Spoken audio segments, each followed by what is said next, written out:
This is the Effing One Podcast, Australia's only Formula One podcast with Adam and Luke.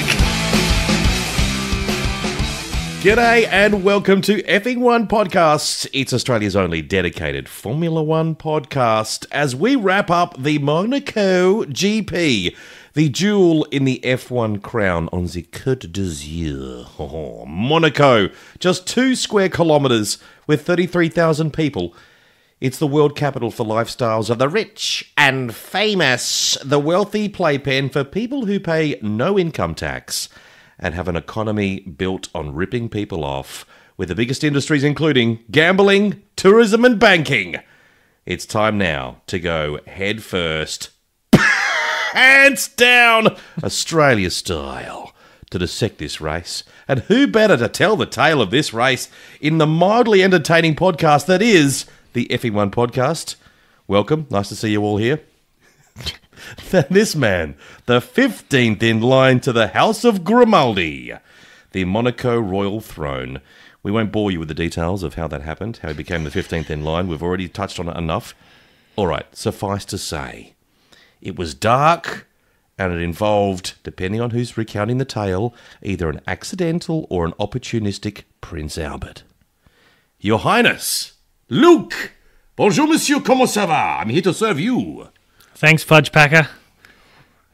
Just like last year, we got another tense Monaco Grand Prix. Some incidents, accidents, and a leader you weren't sure if they would end the rest of the race on top. A lot to talk about, or whinge about, if you're Lewis Hamilton. If you're a Mercedes, what would you say to Lewis? What would you say? We've done the math. It's going to be okay. Stop whinging like a little bitch. I'd say, it's okay, mate. We'll pit you and you'll finish 5th, maybe 4th. Yeah. No, James Handbag Allison parts the cheeks, blows hot gas right up the douche canoe. Yep, I'm calling him the douche canoe again. He's back, baby. Daniel lost power issue last year. He lost power. What did he get on the radio? Is it going to get any worse? Is it going to get any better? No. He got... okay. These team orders going to get any worse? So, did Daniel whinge? No. He got the facts, put his head down, and he tried his best. He won the race. If I was Lewis's engineer, douche, it's Luke. We've gone with the mediums. We should have chosen the hards. Yeah. Unless you want to pit again, shut the fuck up and win the race. Yeah. Nicky Lauda wouldn't complain about this. No, he would not. He'd get the job done, then probably whinge afterwards. But win the race, so shut the fuck up. That's what I think. Yep. It's the different psyche of the Aussie and the Brit, isn't it? Yeah. Such a douche canoe. You're at Monaco. No one's going to pass you. Stop whinging. Just drive. Just try. You know what you need to do. It could be a horse and cart and you win on that thing. Yeah. Just relax. Fucking whinge and whinge. The thing that I have the issue with is when James Allison got on the radio and said, we believe in you, Lewis. Oh, give me a fucking and he did. break. He didn't whinge again after that point. It's like they parted his cheeks, blew the smoke up his ass and went, hey, you're the best, Lewis. We love you and we think you can do this. Because he's like, we're going to need a miracle to get to the end of the race. It wasn't a fucking miracle. What are you fucking You just talking? needed to finish the race. You don't need a miracle. It's Monaco. You know. Daniel was 150 horsepower down last year. He won the race. Right. With a Sebastian Vettel right up his keister. Yeah. Did he complain? No. No. No, he did not. Fucking whinger. Anyway, look, big podcast coming up, Luke. Calm down. Have a big deep breath. You'll be fine. We are going to dissect this Monaco GP. We are going to hand out some awards, Luke. Ooh. Yeah, Producer Pete has been busily whittling some awards. Very busy. We're going to chat to 3-time world champion Sebastian Vettel. Four-time world champion. They haven't taken one off. Oh, sorry, my bad. 4-time. I was thinking about Nicky Lauda for a second. 4-time world champion Sebastian Vettel. For a little Aussie podcast like this, that is a big coup d'etat for us, isn't it? Oh, yeah. Who else gets to speak to him? Well, he's a very shy person. He's very private, very family-orientated. Don't see him on social media. Don't see him. Don't hear him talking to any other podcast. I've never seen him on another podcast. Just for this one. It's weird. But look, we're very grateful to have Sebastian Vettel on in a couple of moments' time. We are also going to take a look at the new proposed... Oh, Luke, This is taking the world by storm. It's only been a couple of weeks since it's been announced, but already it's taken the world by storm. The new Formula One race for 2020 is gaining momentum, not Zandvoort, Holland. No. Not Hanoi, Vietnam. Not a chance. No. This one, the locals are calling this the Monaco of the Gold Coast. The Nerang GP. Nerang, Australia. Prince Albert? No, Albert Park. No. Albert Park is quite likely going to be taken away. Good. Because it's boring as all buggery. And Nerang is the hot tip. Does the Albert Park have the Hill? It does not. Or the Hill? Nope. Does it have the Alex Young chicane? Nor does it have a Woolies or a Hungry Jack's right in the middle of the straight. Yep. Nerang does. Honestly, people can't stop talking about this race around Nerang. You and I have been at Nerang. It's just electric with the chatter of this. Are we in fact going to, speaking of chatter, we're going to speak to a very excited mayor of Nerang. We've got on the blower, we've called, what was his secretary's name? She was lovely. She was. She did say it sounds a bit noisy. We said, we're going to propose a Formula One race in Nerang. She goes, ooh, first thing she said, sounds a bit noisy. But the mayor's right on board. And you had a good chat with the mayor. We're going to play that recording very soon, a little bit earlier on today. And what else we got coming to the podcast? We got Dan Watch. Find out what the saviour of Formula One, the Mr. Personality, has been up to. Probably putting his head down very low or kicking someone in the Renault tactical garage, most likely. And Dude or Douchebag. Douchebag. We're going to feature another driver. See if, according to our scientific methods... Is he a dude or... a douchebag. We'll find out very soon. Good time to mention, Luke, before we get into the recap of the race, we are, as is tradition here at Formula One, Effing One Podcast, we have to wear the native outfit of the featured race out of respect for the host country and its customs. We are very much a respectful podcast. so Yep. we must dress in the customary uniform of that host race, being, of course, Monaco. We are dressing up. It makes sense on a podcast to dress up. It always makes sense. Being Monaco today, you are dressed as, like you were in the it's the same outfit. I hope that's okay with you. I haven't watched it. Prince, you haven't got out of it. You've been wearing it non-stop for a week now. Prince Albert II, looking very royal, wearing your ceremonial military jacket and sash. Pressed clean, looking very, very, very royal. I am your head of palace security, your palace guard, in the all-white safari suit and the ceremonial sword. It's plastic. It's a plastic sword. It's not a real sword. No, but I do take over Monaco. No, but I do feel pretty good about it. Yep. So check out the photos of us wearing the traditional outfit, sitting here like a couple of dickheads on the sofa at the Effing One Podcast Twitter page and also Instagram. And let's go now and take a look at the recap of the race, Luke, because this race was kind of decided in qualifying, wasn't it? When the chosen one, as we've called him, maybe a bit too eager with that. Yeah. Maybe we jumped the gun a bit there. Not so chosen. Maybe the stupid one. The stupid one, Charles Leclerc, didn't get, not his own fault, no, partially his fault, didn't get through qualifying. The first qualifying session was stuck. Race started, and then all sorts of craziness as he tries to make his way through the field. How did you see the race? Well, the douche won. The douche whinges and wins. Mercedes says, okay, we'll pit you. Finishes. They don't do that. They don't pit him. They leave him out there to win the race. That's a smart thing to do. That's what I would do. He was never coming in, but he'll whine his fucking head off. Do you think he really wanted to come in? Because he was talking on... No, he knew he couldn't. He couldn't. Well, but he just couldn't stop whinging. Whinge. That's all he did. If the car's not perfect, he's just a spoiled brat. We had Daniel Strategist. They've got some... If you go up to near the House of Grimaldi, there's a bunch of the... as I've known this living and growing up there, yep, there's some cannons at the edge, and they point out to the harbour. Daniel Strategist should be shot through that cannon into the Monaco harbour, yep, and never be seen again. Yep. They are a joke at Renault, pitting them both on a safety car, ruin the races. What the hell? Giovinazzi fucked Kubica. Ah. Kubica was in he was in 15th position when he got spun around. 15th. One hand around Monaco. It's impressive, isn't it? 15th. And he was beating his teammate. And did you for see the first time. when they were playing the Constructors' national anthem? They were playing the German national anthem for Mercedes.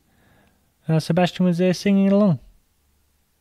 He was singing the German national anthem. Sebastian? From second place. He was singing the German national anthem as they played it for the Constructors' national anthem. It's a bit weird, isn't it? It's a bit odd. Like, I can understand it's your anthem German, as well. But it's not your team. But you don't deserve it. Yeah. It's kind of, sort of cherry picking, isn't he? He's kind of going, see? I'm a winner as well. Because I'm not German? You're not. You're no, P2. You're not Mercedes. You're P2. So let's run through the teams. Okay. Let's see how they went. What do you got? Over the weekend. Yep. So the first one I'm going to talk about is Williams. Yep. They were at the back still. It's normally a track where you can a driver can really make a difference. And Williams is so shit the car that these guys could not make a difference. No. The unfortunate thing, Kubica qualified dead last. Russell second dead last. Or 19th. And they did okay off the start line. Giovinazzi cut a corner, so both Kubica and Russell got past him. But Gio was behind. They must have loved that for the first time this season, being in front of another car. Yeah, been in front of a couple of cars. Actually, before that accident happened. And then, going into Rascasse, Giovinazzi spun Kubica and created a bit of a roadblock. Mm-hmm. And Kubica took a couple of goes. You could see that right hand really can't do much behind the steering wheel. It was all up to his left to, select a gear, pull the clutch in and try and flick it around. Then he had to stop again and select a gear again. And so it probably took him a little bit longer to get out if he'd had two functioning hands. But that was really disappointing. He kind of showed everyone that he was up there and thereabouts, and he wasn't holding people up, and it was good start for Williams. But Russell still finished 15th. Kubica finished 18th. Giovinazzi behind him, and Leclerc was the non-classified finisher. We'll get to him shortly. Sure. So shit, but not as shit. Williams? Okay. Williams, okay. Are they getting closer? No, a little bit. It's hard to tell. But still, like, if you look at their qualifying pace, they were still... Russell was about 6/10 off one of the racing points. So that was seem Stroll. as bad. Yeah, well, it's a short lap. True. Still, it's a true. 1 minute 10 lap, thanks to Hamilton. 1 minute 10.1 was pole position. Yep. So, they were still 6/10 off the next place, but it was only a racing point. Yep.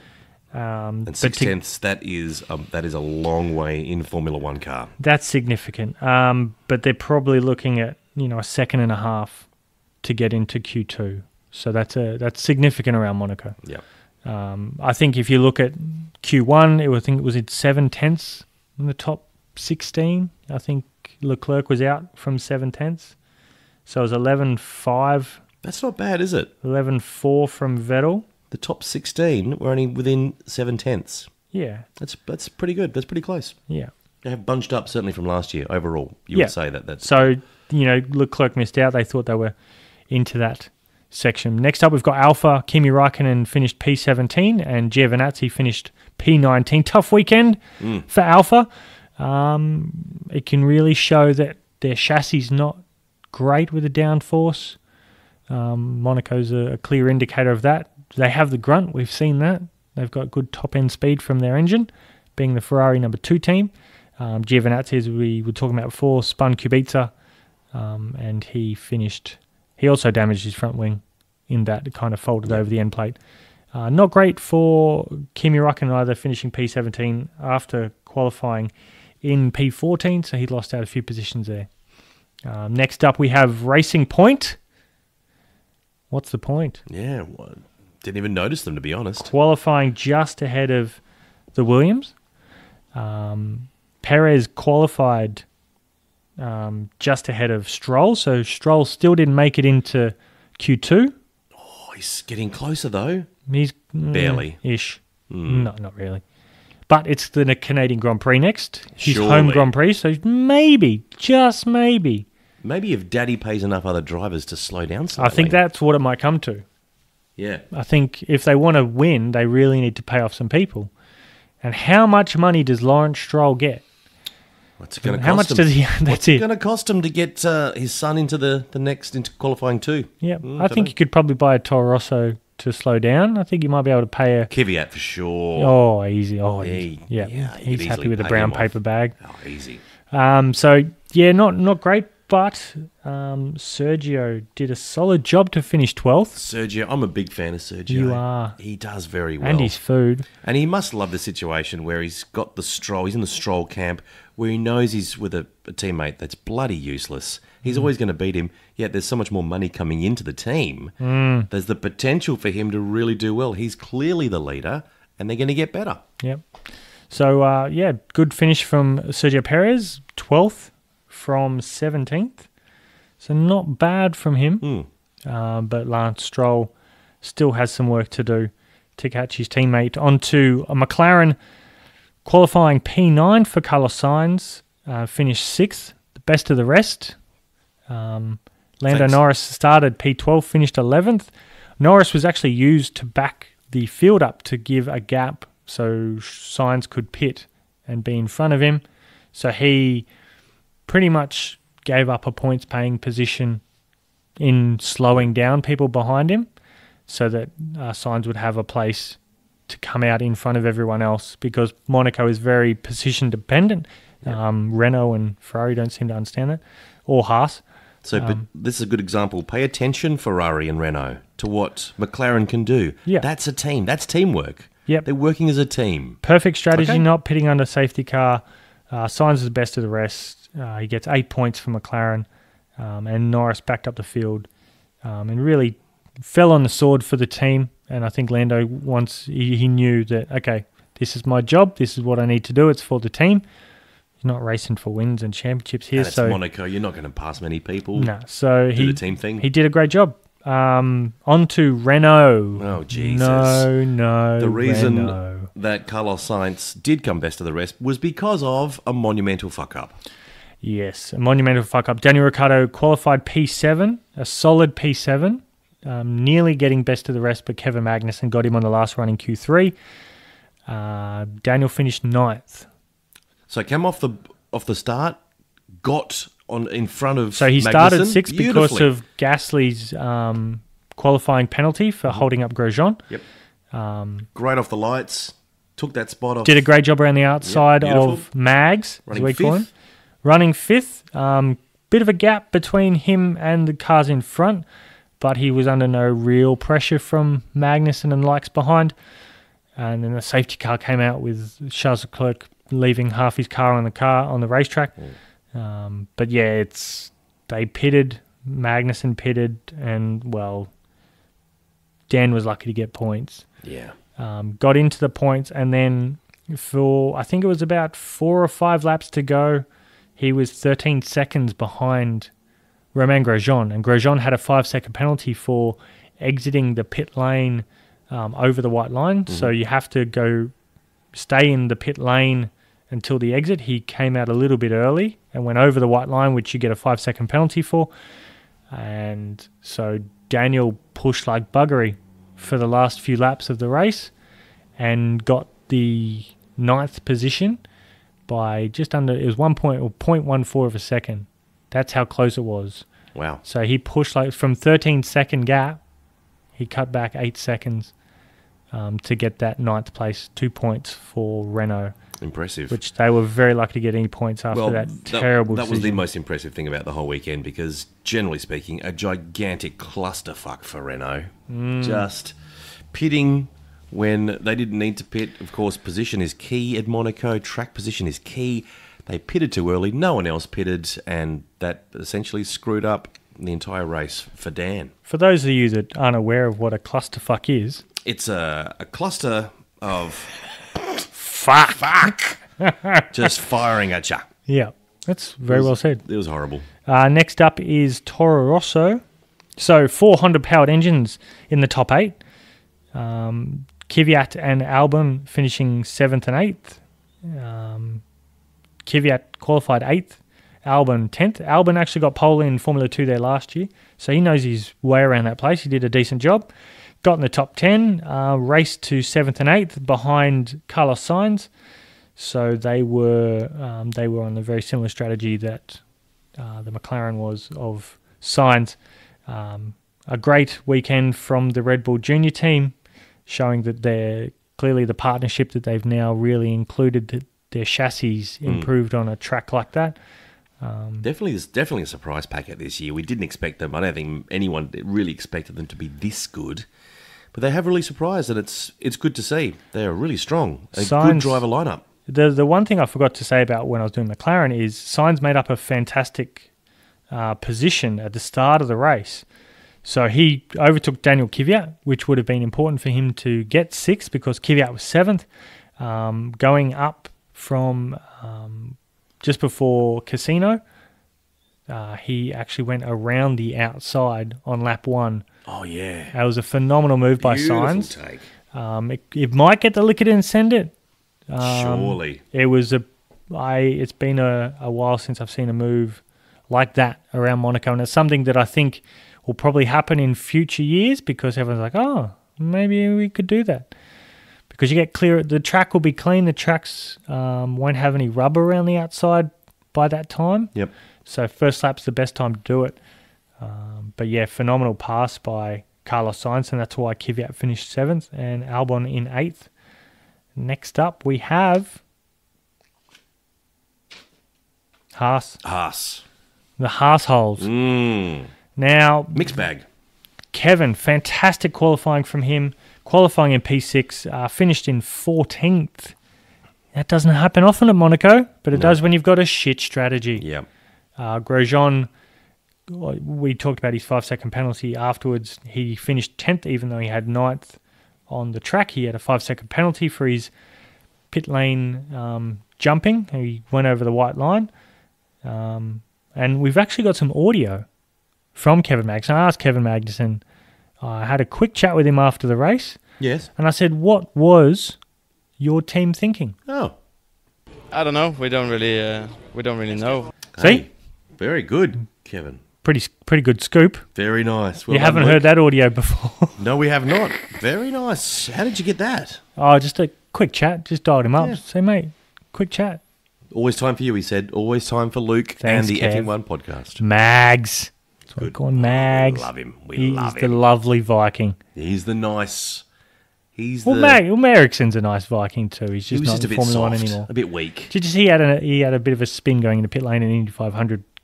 Marcus Ericsson. I was surprised he didn't blame Romain Grosjean, since Romain Grosjean blamed. Well, it wasn't him. It was his engineer saying that Ericsson spun him at Baku when he crashed under his own steam. Right. In Baku under the safety car. So Red Bull, Max Verstappen 4th, Pierre Gasly 5th. Fantastic race from Max. Made a fortuitous position in pit lane. Yes. Very quick pit stop by Red Bull Racing. Got him out in front and into the side of Valtteri Bottas. And Bottas then smashed. I think he broke his wheel. He got a puncture. Wheel frame. Yeah. Got a puncture. Got a puncture. Had to come back in the pits. Yep. It was under safety car, so he had a slow leak, so he didn't have to push too hard. Had to come back in the pit, so therefore Bottas lost a spot to Sebastian. And Max got quite a lenient 5-second penalty, which did actually turn out to be very, very important later on. Yeah, so Max was second behind Lewis from then on, and he tried to overtake Lewis really only once. I think he tried to go around the outside of Lowe's hairpin, or what? It's got like 4 different names, that hairpin, but the main hairpin down at Monaco. He tried around the outside, was never going to work. But yeah, he had a dig down at the Nouvelle chicane, locked up, tagged the back of Lewis. Lewis straight line the chicane, which I think if Lewis had tried to make the corner, would have spun the car. So he opened up his steering just to take any possibility of spinning away. Max didn't make the corner either, so it wasn't too much of an issue. No one had a puncture, not anything broken. So they continued on their little battle, because if Max was to get ahead of Lewis, he could easily pull out the 5 seconds in front. But he lost his second place with the 5 seconds with Bottas and Sebastian behind him. It was actually a really exciting way to finish the race, to have Hamilton leading on rubbish tyres and a very quick Max Verstappen trying to overtake on a virtually impossible track to overtake, Monaco. And it was probably, half the race was just Max and Hamilton whinging about his tyres to his pit wall, saying, get me off these tyres, I can't possibly win, which of course you can, because it's Monaco and no one can overtake, so just chill out, dude. Yeah. And how many reassurances did the pit wall give him? It was just so funny. I would have liked to have given, once the graining really started on the back of Lewis's tyres, to let Max turn his engine up a little bit earlier and then drop back and then give him another hit later, instead of just going, you've got the last few laps to do it. I think you need to build up that pressure, make him use it a little bit earlier. That's right, because they gave him, was it mode 7, the fastest mode on the Red Bull engine? Yeah. Only a few laps to go, and they said, all right, Max, go for it. Like in Spaceballs, there's, was it ludicrous speed? Yeah. Yeah. That's ludicrous. That's Max 7. Max 7. And it was quite ludicrous. He was all over the back of Hamilton. Hamilton just kept complaining and whinging. And of course, as everyone knew except for Hamilton, he was fine. He was going to win.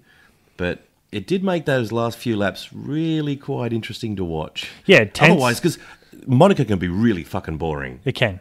And that saved that race. It sure did.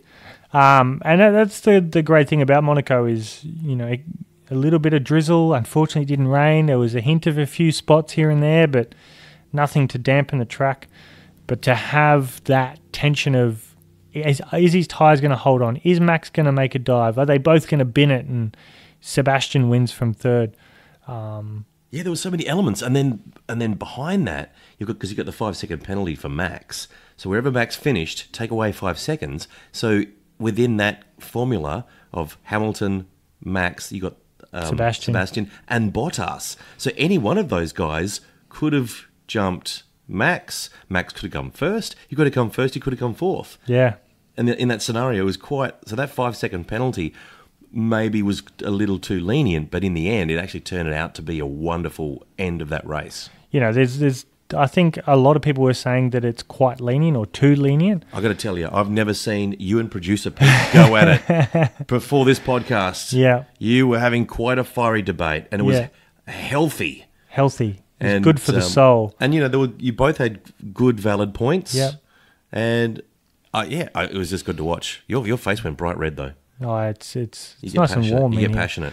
I think when there's precedent of these things that have happened before, you kind of got to go with what's been done before. I think there was a moment in Monza where someone overtook Fernando Alonso and the McLaren, overtook them by cutting the corner, and they gave him a 5 second penalty.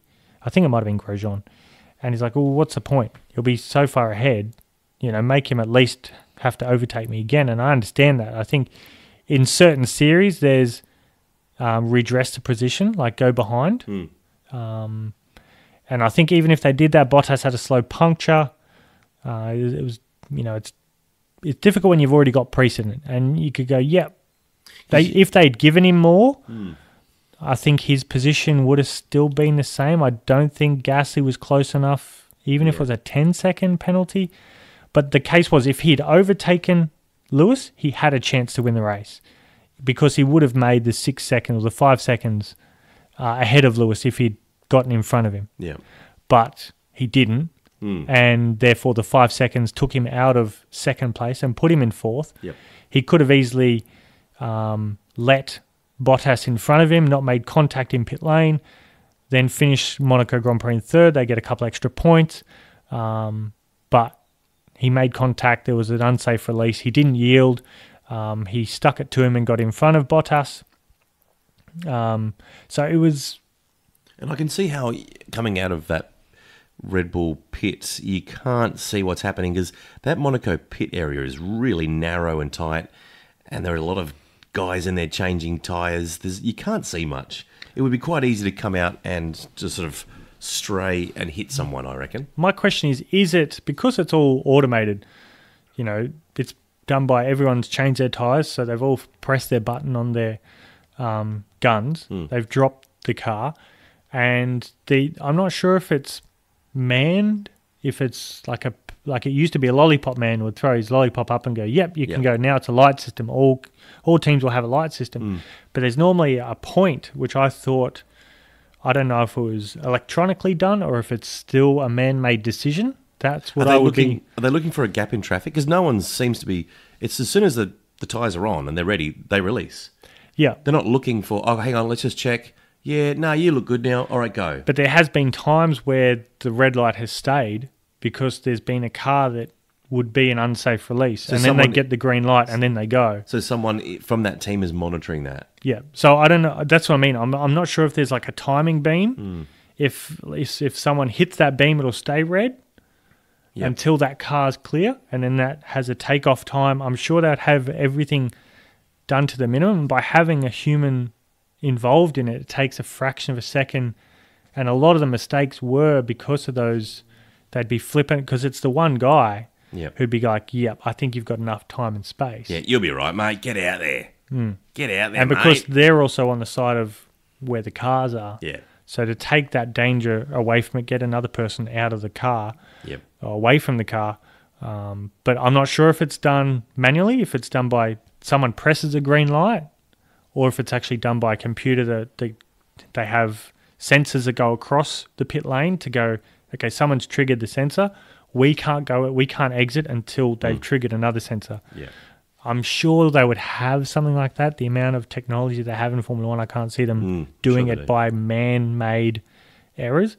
But it's one thing I'll be interested to know what happened. But made contact, Bottas got a puncture, came back in to change tyres. He finished. He was going to be finishing fourth, but with the 5-second penalty. And that's all. Even if Lewis had tyres to finish the race on, all he had to do was back up.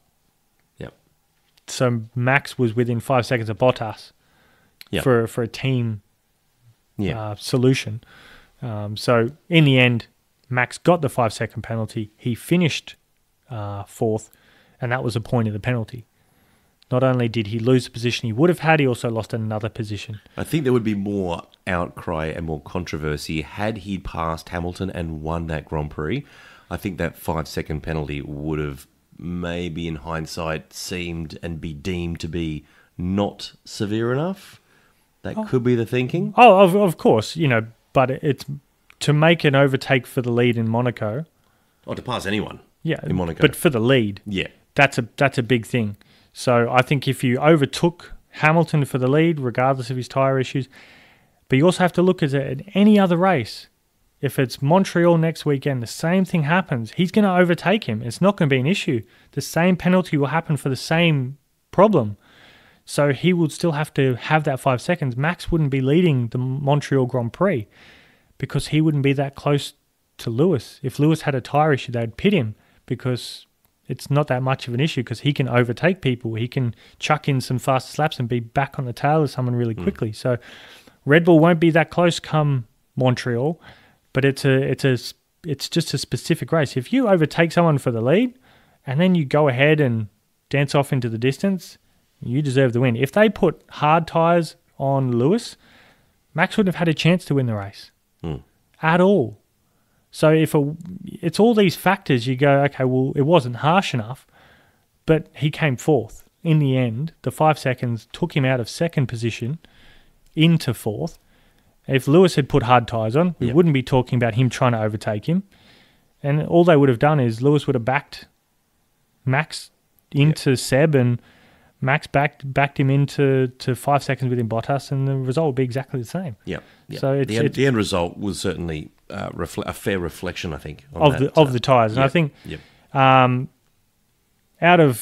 think Gasly did a decent job to finish in fifth after his penalty. Again, he didn't pit under safety car. Got the fastest lap. Which he put some fresh boots on. Has a chance to do every weekend because he's always the slowest of the top 6 drivers. Yeah.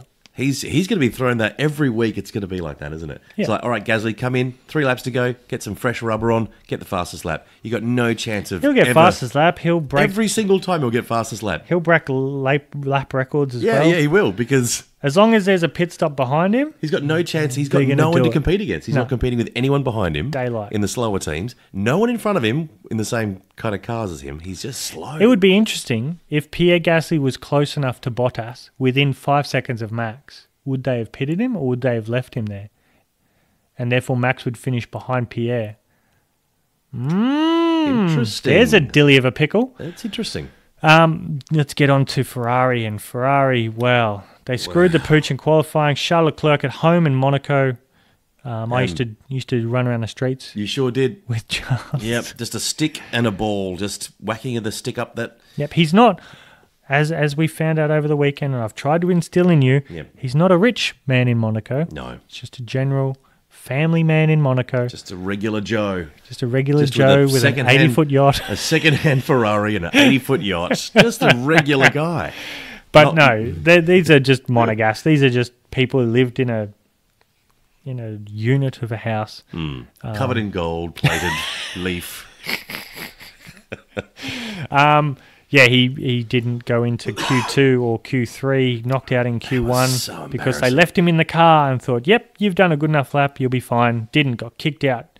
So he had to go at his home race in a track you can barely overtake and pull something out of his ass. He went from, 16th? I think he got up to around the 12th position, overtook Romain Grosjean. Really good overtake, lined him up perfectly, and I think he rushed the Nico Hulkenberg one.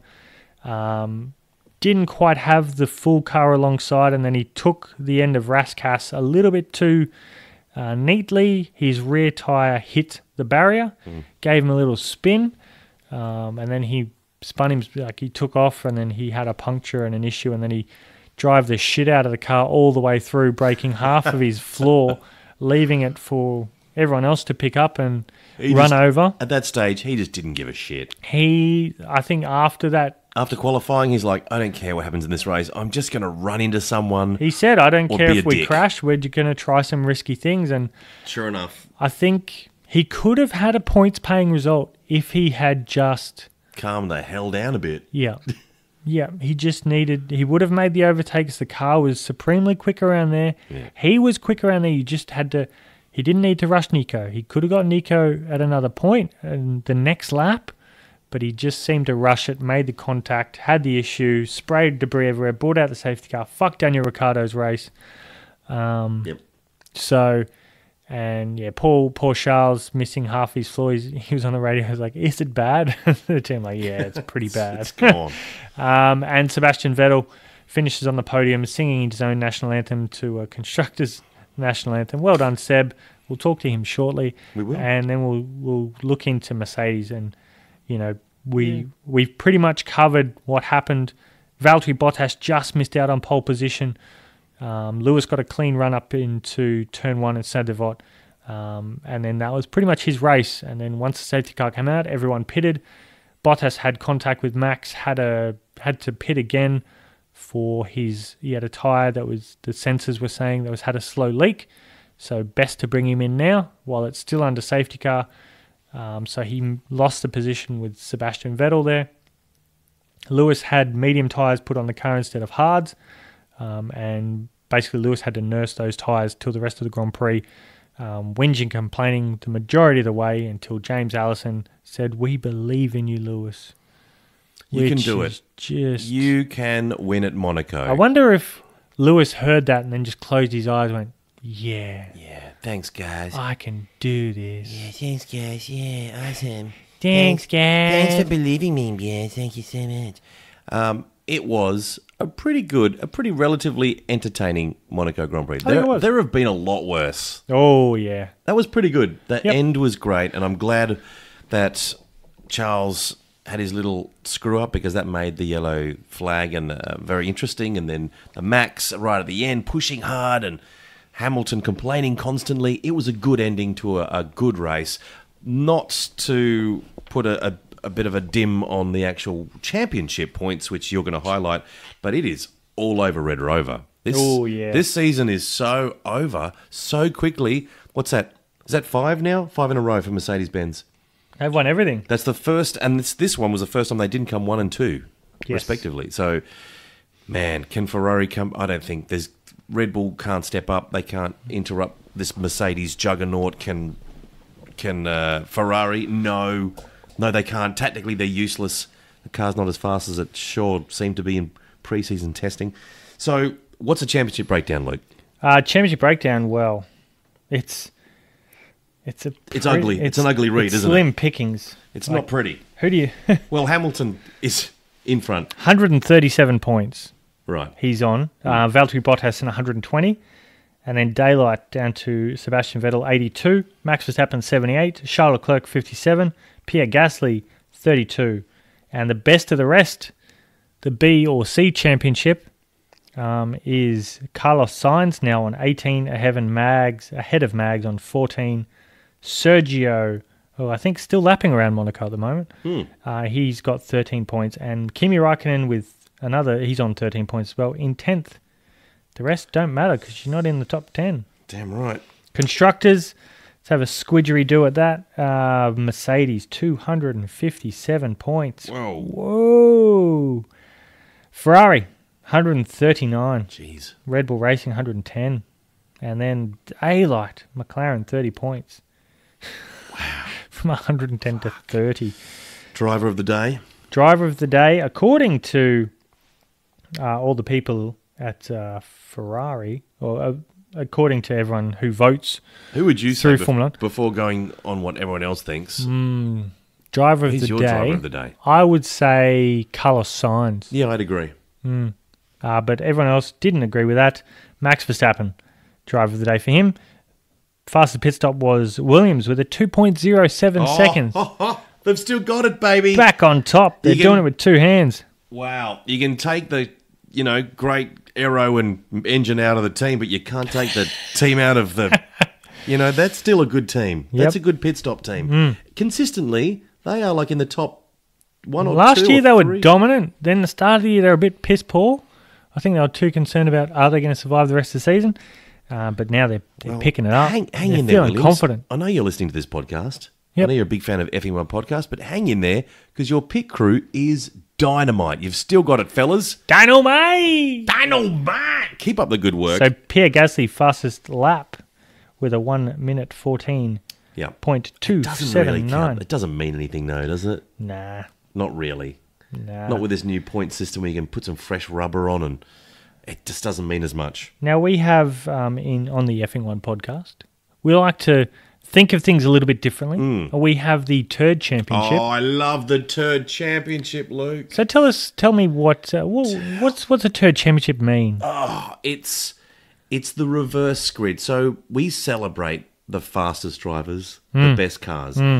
Ignored is the back of the pack. Yep. Is anyone paying attention? Yep. We're lucky to even get Liberty Media and their television coverage to show anyone from 10th place to 20th. Very rarely. So this is your chance to show yourself. We shine a light on the worst drivers in Formula One. Who's winning the Turd Championship? The shit of the grid. The shit of the grid, and which we've got a little trophy, It's actually. like our for. podcast. It is. We're bringing in the shit tail. Yeah, out of all the Formula One podcasts available on Podbean or iTunes, wherever you get your podcast from, this is the pick of the litter, isn't it? No one else will have who's the shittest in the championship. No, this is the shittest podcast you'll ever hear. So if you're classified dead last or not classified at all in Charles Leclerc's case in Monaco, you will get negative 25 points. You get 25 points for a race win, you get negative 25 points for being 20th. Correct. And the points go down reverse. So this is the Turd Championship. Oh, and just to mention, on the mantelpiece, we're looking at it right now, is the actual trophy itself. The gleaming turd. Look at that.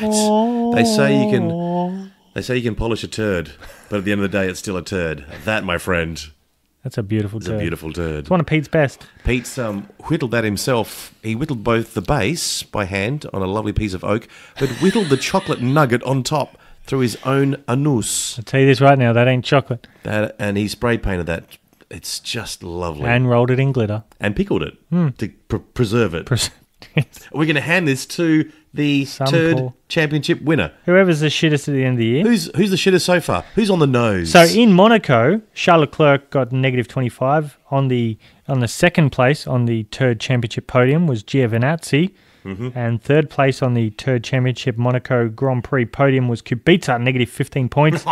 So leading the turd championship Here we go. it's Robert Kubica on brilliant. 74 points Yes, Robert. in the negative. Hang in there. Second is our own Daniel the Personality Ricciardo. Dan, he'll be so... Does he know about this He's championship? negative 57 points. He needs to know about this. And there's two gentlemen on the third step, tied at third, is Romain Grosjean and George Russell, tied on negative 56 points. Gee, it's neck and neck, isn't it? Neck this and is neck. a lot closer than the actual World Championship. This is exciting. The turd championship is the new World Championship. Yep. It's the new exciting championship. It's the World Turd Championship. I think it's all we're going to be focused on from now on because no one cares about the fucking Hamilton winning. Did Mercedes win? Who cares? cares? Who came last? Where's the turd championship, Luke? Oh, it's so close.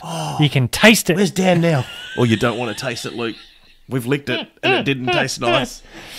Oh, doggy. So, well done. Okay, so Kubica, hey? Kubica's leading the way. Great job. We should hand out some awards. We really should. should. You got a whole bag full of them there. Peter's been whittling them. The producer Pete, Not from his anus. whom we never hear. We never hear from Pete, do we? No. People think he doesn't actually have a voice. He's too busy whittling. He's very, very busy. So the highly treasured, highly respected awards. First, the Green Award for the smallest carbon footprint. Who's looking to the future and reducing carbon? Well, it's unlike Ferrari to look into the future and think about how to save the environment by lowering their carbon footprint. But this weekend in the Monaco Grand Prix, not only did they leave him in the garage to save fuel in Q1, he also damaged his car. So it's a team effort. Well done. So not only did Ferrari save some fuel, but then Leclerc crashed, banged, and saved some fuel by retiring early in the race. So Leclerc and Ferrari get this week's Monaco Green Award. Bravo. You deserve it. Bravissimo. Well done. Bellissimo. Bravo. Buon appetito. Time for the celebrated Biggest Waste of Time Award, the UGE Day Award. I've got a feeling it might be similar to the Green Award. No. I'm giving it to Antonio Giovinazzi, the pizza boy, Pizza delivery boy. Hey. because he spun Kubica and he was near dead last. He was the last of the classified cars. Yeah. He drove a bit shit this weekend. Bit shit. And Bit shit. yeah, I'm giving him the UGE Award because he just was shit. Just wasted our time. You robbed Kubica of a great position. You're breaking my balls here. Hey, what are going on? Not good. That was horrible. That was terrible. Please What's the never other do that award? again. Please never do that again. The Effing One Podcast, Making Formula One Great Award. Luke, did anyone make Formula One great this weekend? Now, I've got a choice of two. It's the Mercedes strategy of putting mediums on. That made it a great Grand Prix. It did. Or Max Verstappen. Oh. Who made it great, in your opinion? Oh, you'd have to say Max. As much as I dislike Max because he's a egotistical, narcissistic douchebag, him running into Bottas, top notch. That Top-notch? made the race. Well, going back, Charles made it great. Then Max made Formula One great by smashing into Bottas. And then with Max harassing Lewis and his whinging, whining, pathetic, British style of driving. That, apologies to any Brits listening today. Still a winning style of driving. You're not whingy or whiny. We love the Brits, but Yeah. but Hamilton is a special kind of Brit. Yeah. He's a traditional whining Brit. I know a few Brits, and they're not particularly on the positive side of things. A lot of them do whine. Yeah. It's genetic. Yeah. Oh, have you ever been to England? It's Yeah. grey. It's depressing. Food's a bit ordinary. Food's beige and terrible. Yeah, not a lot to be optimistic about. I can understand why they whinge. Brexit, that's another one. Don't get me started. Jesus. I know nothing about it. It's got none of my business. So yes, we'll give it to Max. Yeah, we'll give it to Max. I was tempted Max to give it to is Mercedes because No, give it the to Max. terrible tyre strategy did make it interesting. But we'll give it to Max Yeah. for fucking around. He deserves that quite nicely.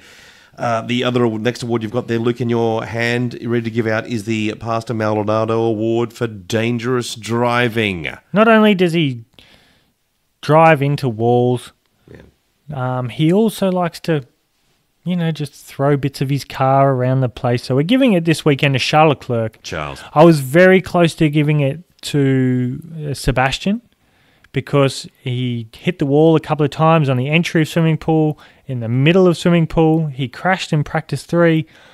He put a few dents in walls this weekend. But I'm like, Leclerc, you really fucked your race up there. Really, royally screwed it up this weekend. Yeah. Really did.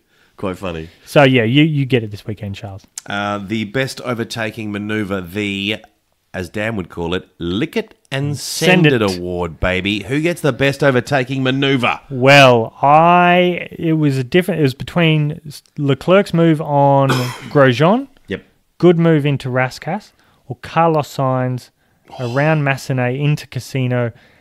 That is my lick it and send it. The Carlos Sainz move into Casino, around the outside of Kvyat, to basically have his race finish in 6th position. So, phenomenal job. Well done, Carlos. Very, very good move. Brilliant.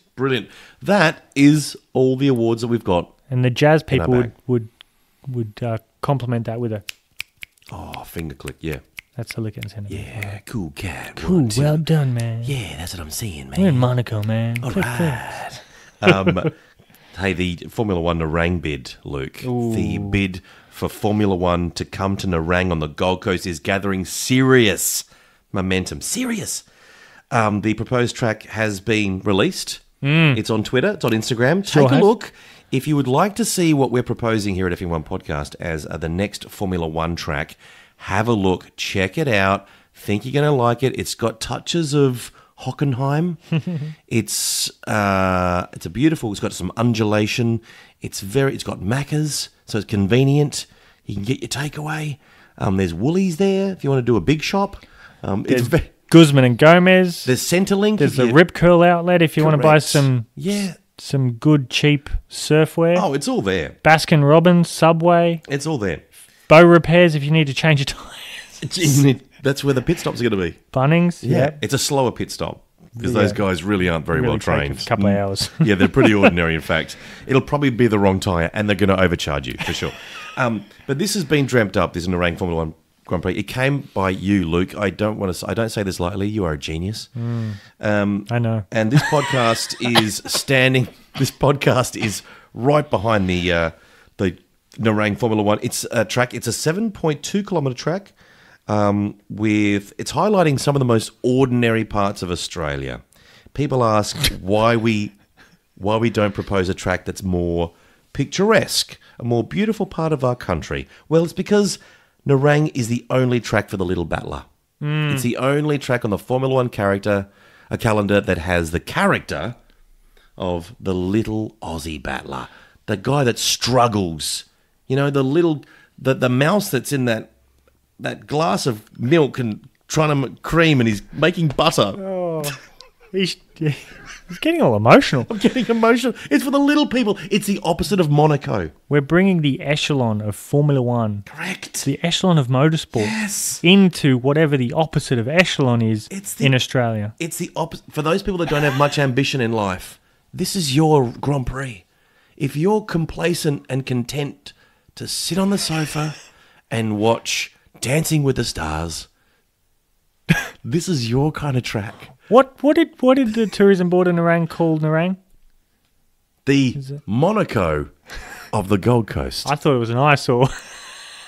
They've spray painted that out. Yeah, they spray painted out the eyesore of Australia. And then put a little penis spray painted on top of that. Correct. And it now reads, with hastily spray paint over the top of it, the Monaco of Australia. Less water and a whole lot more ice. See, the water that runs through, there's a Nerang River that runs through, it's just full of bull sharks. And effluent. Yeah, it's got a weird whiff. You don't want to pop your boat in there. You don't want to pop your legs in there? No. After 5 o'clock. No. Because those bull sharks will take your leg. Oh, they are hungry. Yeah. Those bull sharks are hungry. I think it's a special liver that they can swim up a fresh stream for a certain amount of time, and they'll take your leg.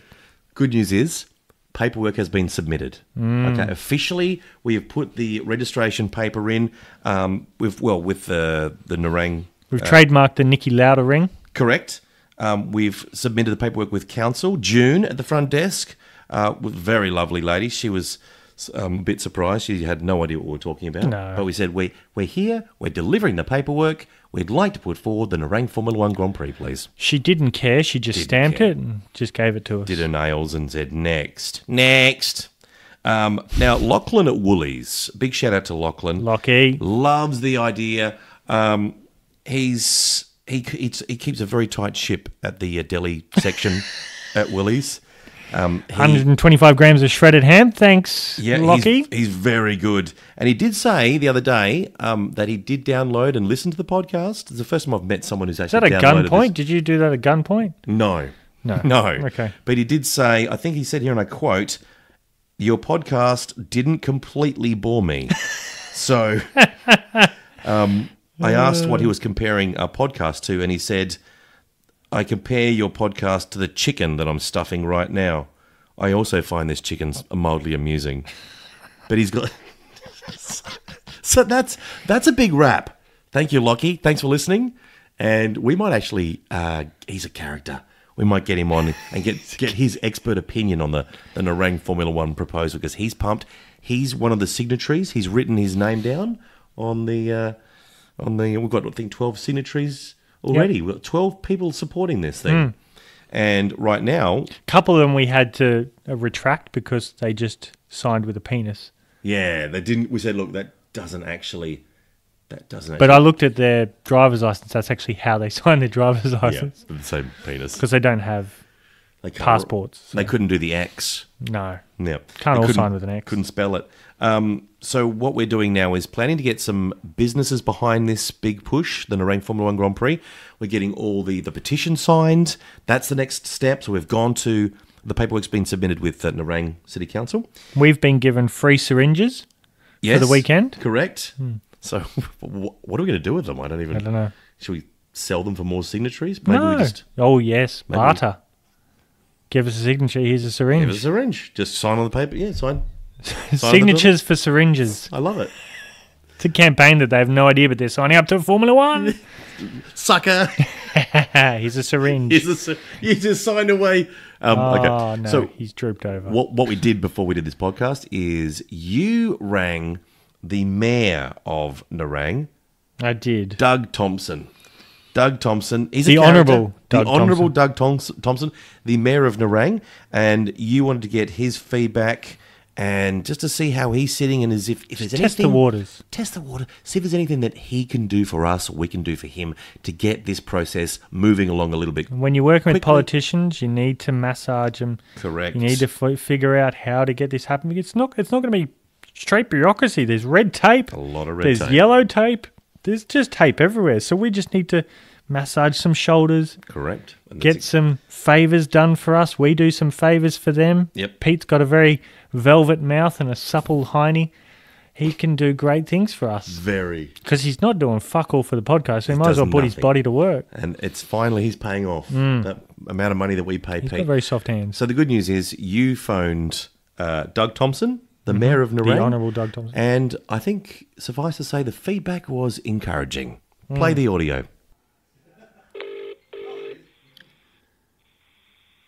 Hey, it's Doug Thompson here. Yeah, g'day, Doug. It's Luke Wormwood from the Effing One Podcast. How are you going today? Yeah, I'm all right, mate. Who the fuck is this? It's quite an honour to actually talk to you, Doug. I'm from the Effing One Podcast, and we have an idea to make... Wait. So, what? Fucking what? What? Effing what podcast? The Effing One Podcast. What the fuck's a podcast? It's like a digital radio. Righto. Did you go through my secretary, Susie? Yeah, Susie put me through. And she said it was okay to talk to me, did she? Yeah, she sure did. She let me right through. Righto.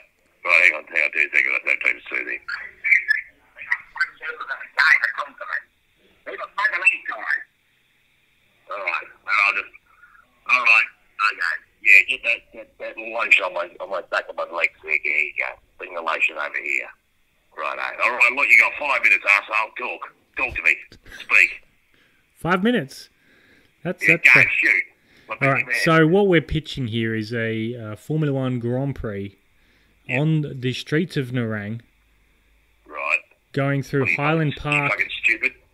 No. This is a great idea to bring tourism, jobs, and infrastructure into the area.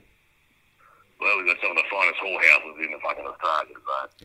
There's no doubt about that. You have some of the finest whorehouses, which Adam, my co-host, has visited quite regularly. Oh, I sort of recognise that guy. He's got the red hat with the making fucking Formula One great again. Yeah, that's I him. recognise that fuck knuckle, yeah. He's a regular, that guy. He's. So what's it going to cost me? Is it going to cost me some cash or what? We're looking at private investors pitching in around $35 million. What?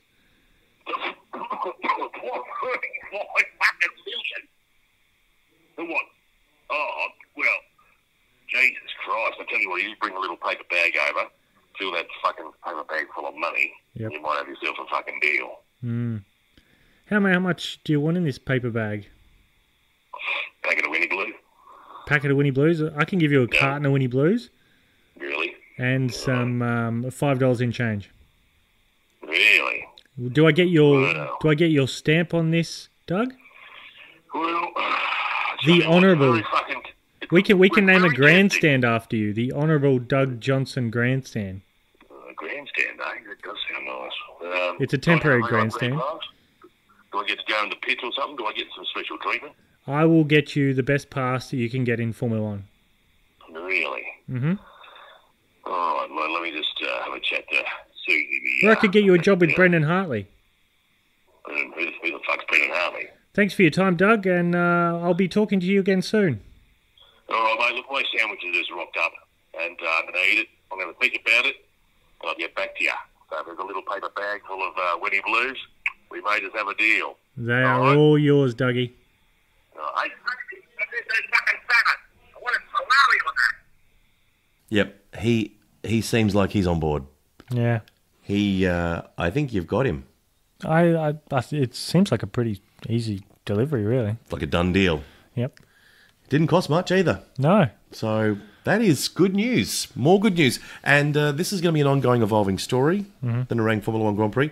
More later on. We won't spend too much time on it, but hopefully we'll see this track take over Albert Park, because it seems like it's a lot better track than Albert Park is. Yeah. And yeah. It's much more picturesque, undulating. Yep. There's got some really fast corners where we really show off how good Formula One cars are, how fast they are. Couple of chicanes, some good 90-degree corners, and some... Your corner's pretty interesting too. Yeah, the one it's that's... a little bit an off camber right-hander, the Ifland righty, you're named after your favourite hand. And then it goes up to the Schumacher slingshot, up to the Alex Young chicane. Yep. Before the start-finish straight, which is the Sir Jack Brabham straight. Correct. There's some beautiful corners. Yeah. And we'll share... And well named. Like, there's been a lot of thought put into the naming of the corners, the track. Check it out on Instagram and Facebook. We think you'll be pleasantly surprised. Get on board the Nerang Formula One proposal for 2020. Let's see how it goes. Making F1 great again. That's what's happening right what we here. do. What now? That's happening right now. So now, speaking of now, we need to Skype Sebastian Vettel, 4-time world champion Sebastian Vettel. Find out where he is. You've got the Skype machine set to go. It's like a pokey. It's like a pokey. It's like a cross between a pokey and a facsimile machine. And we'll find out exactly where Sebastian Vettel is right now. Give him a call. Hey guys, it's me. Sebastian. Hi guys, it's me. Sebastian Vettel, 4-time world champion. Hi guys, what's going on? That background looks familiar. Where are you? Oh, yes, you see? And the first corner of the Monaco Grand Prix. Can you see where I just took a little divot out of the side of the wall? Oh, yeah, that's right. You crashed in practice 3. Sure, whatever, no worries. Hey, look, by the way, did you send me the photo? Yeah, I did. Didn't you receive it? No. Ah, shit. I think I sent it to Magnuson. Yeah, it's okay. So what I'm doing now is I'm just fixing up. So I thought I would do this as a bit of a favour for the Grand Prix because I did have a little oopsie daisies into the side. There was a few oopsie daisies you had. You had a couple down the entry to the swimming pool, exit of tobacco, and then in the middle of the swimming pool you brushed the wall. And also coming out as a massage parlour. You left a mess. I sure did. Oh my God. Who's going to clean that up? Susie, I'll find it's cleaning. So now I'm on my hands and knees. Look. And you're scrubbing the black off the tie barrier there. Yes, I'm giving the buff. So how are you getting the black off the tie wall there? I'm getting the nail file and the arsen bleaching. Oh, you're using your bleach? Yeah, I've just found some in my pocket. You've got plenty of that. Some arse bleach. So I thought maybe, hey, this is in between my arse bleach. I would just use a little bit on the side here, and it's coming off like a real doopsie dansy. Look, it's coming right off. Quite a treat. Really nicely. Yeah. How was your Monaco Grand Prix weekend? Yeah, so look, by the way, what is this podcast called again? It's the Effing I don't One. even fucking care, look. You know that. Okay, so Damn it. the weekend was good and I had a little accident in the practice sessions. But then the race, I was quite positive. You finished second. Yeah, it's good. Good result, yeah. Not bad. Maybe this is the beginning of something that Ferrari can be competitive and we can do the World Championship. So I just want to understand the psychology of you singing the German national anthem. Yeah. When the Mercedes national anthem was playing. Yeah. You didn't win the race, but you did certainly sing the German. I'm a proud German man. Okay, look. We sing it at every opportunity. Every chance I see German flag or the German anthem, I'm gonna sing it, all right? So, this is who I am. I'm a German man. You weren't sort of, visualizing that you had won the race by any chance? Sometimes. Sometimes I do pretend I'm winning the race, and every time I hear the German anthem, I stand up and I go, oh, Sebastian Vettel, great race. You really did great to win this one. And I was, okay, maybe sure. Just for a little bit. Just for a glimpse. I was thinking I won the race. But you know what, look, I think it's going to be some fucking time before I win a race again. Could be a long time. Could be this weekend. Could be the weekend coming up, the Canadian Grand Prix. Yeah, sure. I like the Canadian Grand Prix. I like the Canadian Ferrari people. has a lot of grunt. Canadian people are handsome, aren't they? Yeah, I think so. Very handsome, sure. So you got a lot of grunt behind you. You've got a decent car. Yeah, a good engine. Could that help you in Canada? I hope so, Loki, sure. I think that we have a good chance of winning. I just have to make sure that I don't do the spinnies or into crashes in the corners. Try not to do that. Yeah, because at the moment, I'm very good at crashing and spinning. There's no one better. But Yeah. on that note, we're going to leave you. Great. I'm going to Good get luck back in Canada. Thank you. I'm going to get back on my hands and knees, and I'm going to polish the shit out of this with my ass bleach. So, hey, before you go, you look cute. Look. Thanks for your time, Sebastian. Send me a dick pic, okay? Bye Love you. now. Bye. Bye. Wow. There we go. That is awkward. Can you get too many dick pics? Sebastian Vettel, 4-time world champion. I don't know if you can get too many Sebastian Vettel dick pics. Do you have any pictures of his? No. No. I don't want any. It's not reciprocal, is it? I don't want it to be reciprocal. No, you don't. I mean, if we get access to Sebastian Vettel by me just, taking a photo of your cock and sending it to him from my phone, I'm fine with that. He's not gay, but I'm pretty sure his boyfriend is. Anyway. So how's the tipping looking between He us? sucks cock like a bender. Thank you. Look, thank you very much to Sebastian Vettel for making himself available to this little Aussie podcast that virtually gets no downloads. It's not surprising. Number one downloader, your mum, Mrs. Luke. G'day, Mum. Thank you, Mrs. Luke, for downloading this podcast every day to make the numbers look half respectable. Tipping scores, you and I have a tipping contest. We tip the winner of, the person that finishes in front in each team. So it's an inter-team tipping contest for qualifying and race. How am I going? So, you and me both chose Lewis Hamilton. Yep. We both get nothing. I chose Sebastian Vettel. You chose Charles Leclerc. So I get 2. Oh, dear. 2 for me. That's 2. Yep. Keep it moving, Luke. There's a lot to get through. Come on, mate. We both chose Max. We both went with Carlos Sainz. Good choice for us on Carlos Sainz. We both went with Daniel Ricciardo. I went with Kevin Magnussen. You went for your best friend, Romain Grosjean. Ouch. Damn it. But Magnussen got the quali. True. Grosjean got the race. Lucky for you. You went Kvyat. I went Albon. You get 2 points for Kvyat. Oh, Good job. thank you. We both went Raikkonen. We both went for Russell. And we both went with Perez. So it stays at you. Status quo. 6. Still 6 in front. It seems it's really easy to get a nice little lead, but it seems hard to peg it back. Anyway, and now it's time for Dan Watch. As we watch Mr. Personality, the man that makes Formula One great, Liberty Media's greatest asset, Dan Ricciardo. Where have you spotted him this week, Luke? You know, I'm considering just changing a lot of our nicknames back to the originals as kind of... Because a lot of them are good. The Personality Ricciardo's best. The Douche Canoe is back in full... And Sebastian's not going to get his nickname back when he wins a race. Yeah. He can't be the finger boy No. if he's not putting one finger up winning. To be honest, I've actually forgotten all the new nicknames we've given them. Because I still think of Lewis as the Douche Canoe. I can't help it. Daniel's the Personality Ricciardo. It fits. And so he's been up to a lot of fun stuff because it's in the French Riviera. Loves it. Renault have given him and Nico Hulkenberg a car to drive around. Not a Renault shitty Megane. Renault? No, yes, it's a good Renault. okay. It's one of the road cars. At least not a I'd Citroen. have one. No, not a Citroen. Fucking Citroen. I spit on a Citroen. English nigget. We should go to Monaco, sit in one of the units and be dressed as the French Tonta and just yell abuse. That would be so funny. Yeah. We've already got one. Well, you said you already got one. So, yeah, he and Nico Hulkenberg drove and they had a passenger and they fanged it around Monaco in these Renault cars. And they were, you know, you could tell, you know, Nico's looking in his mirrors, being all professional. Being all German.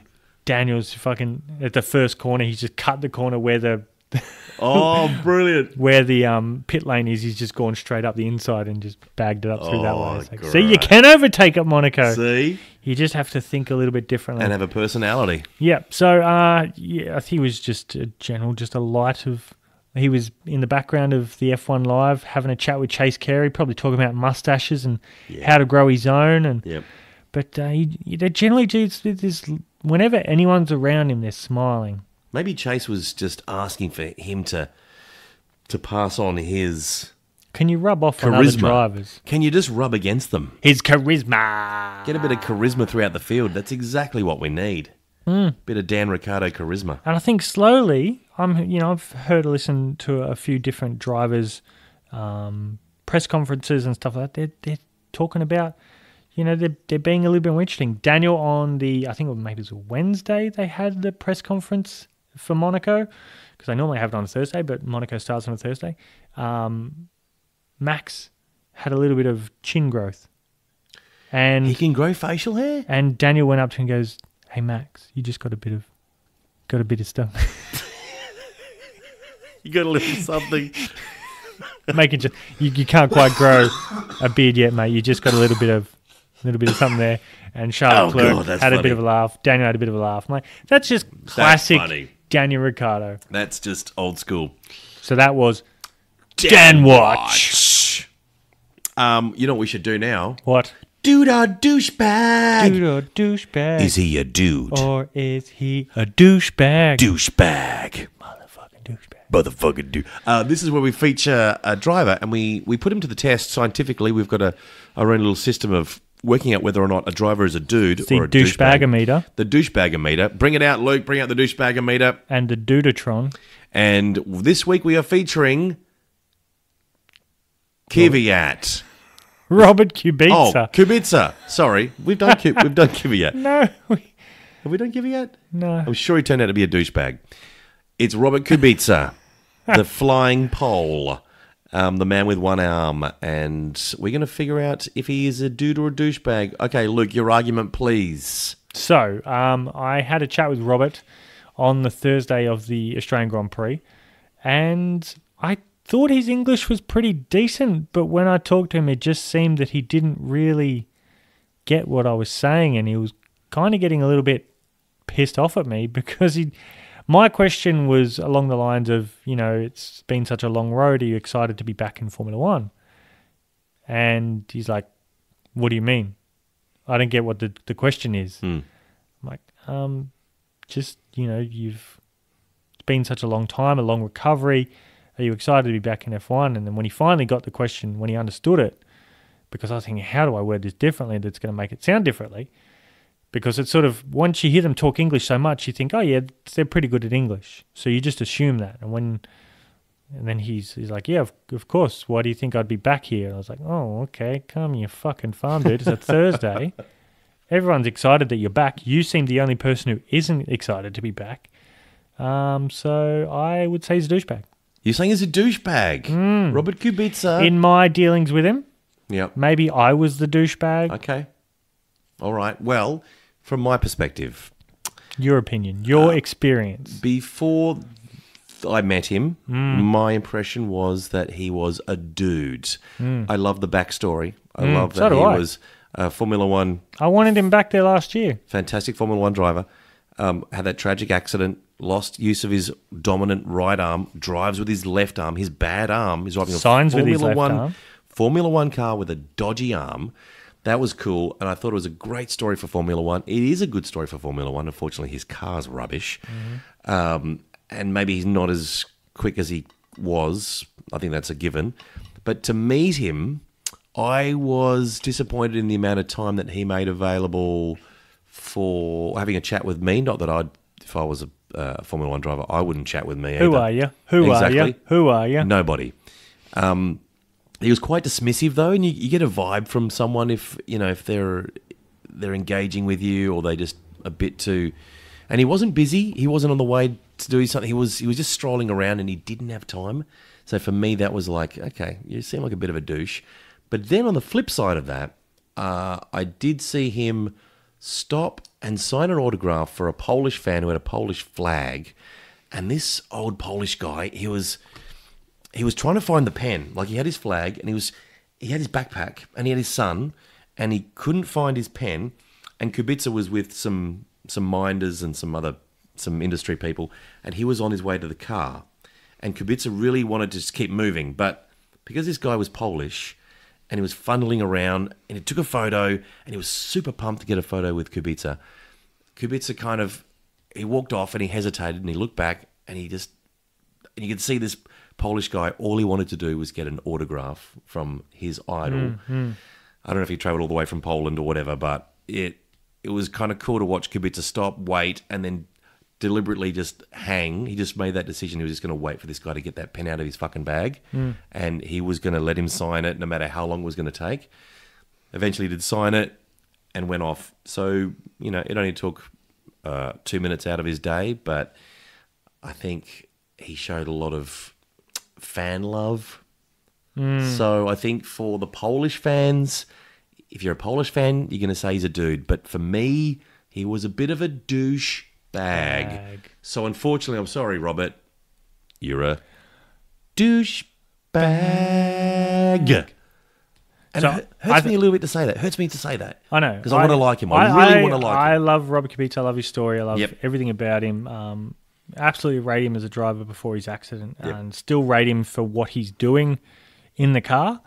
But he's not 2.5 seconds behind his teammate. He's not doing a terrible job. But with my dealing, I think I've seen that a lot with anyone who isn't English speaking. If you speak to them in their native tongue, there is a completely different person. That's true. That's so true. You had that with Sergio Perez. That's so true. You started with a que pasa, and he's just like, oh. You make an effort. And he's like, English, I don't know. If you come in with a little bit of the native lingo, the native jargon, the talk, it softens them up. They're more willing to then converse with you in your native tongue. Same as with French. You've just got to start. Like, you don't go to France and start shouting at them in English. That's not going to get you anywhere. I noticed that last year tourist. when Alonso was leaving the paddock last year at the end of Sunday afternoon, when I was trying to get audio for anything, he wouldn't stop for anyone. But if anyone said anything in Spanish, like proper Spanish, like spoke to him completely in Spanish, he'd stop for him, sign anything.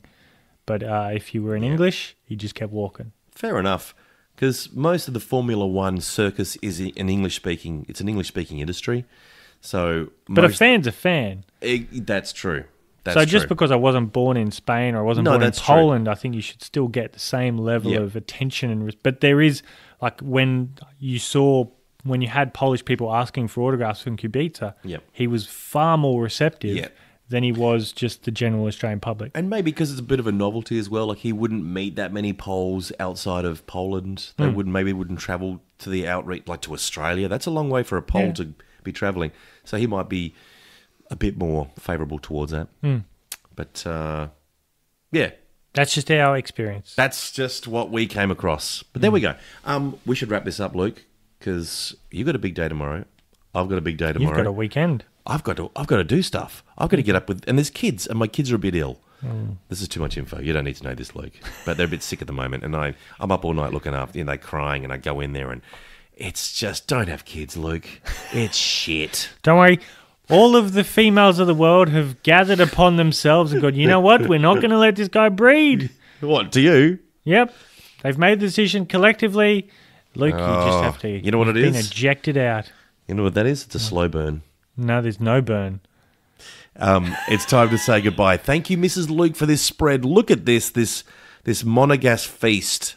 Little bit of cheese, wine. There's a bit of Prince Albert there. Is that what that is? I don't know. Leftover Prince Albert. You know, you used to drive a bobsled, Prince Albert. He used to be the bobsled driver of the Winter Olympic Monaco team. Is that right? Yeah. Well, there's only like 4 eligible people to be in the Olympics, probably. So he had to be in the event. It's like, all right, well. I'll drive. Yep. Yeah, he was. He was the driver of the Monaco bobsled What would you team. like to do in the bobsled, sir? Drive it. Okay. How did he go? Oh, poorly. Yeah. He wasn't the worst. Didn't place. Better than Australia. That's true. Yeah. But not as good as those Jamaicans. Oh, no. Very good. Crazy. Or the Germans. Thanks for the cheese. Thank you, Luke's mum. You're amazing. You've got your mix of your Italian side and you've got your French side, which surrounds Monaco. Beautiful. So these are all the foods that we've got. Beautiful. A lot of cheese, a lot of wine, some grapes. Unfermented. Merci beaucoup. Get hold of us for comments. Tell us what you like, what you don't like. Effing One Podcast, and on Twitter and on Instagram. See you soon, Luke. Bye, Adam. It's been fun. Yeah.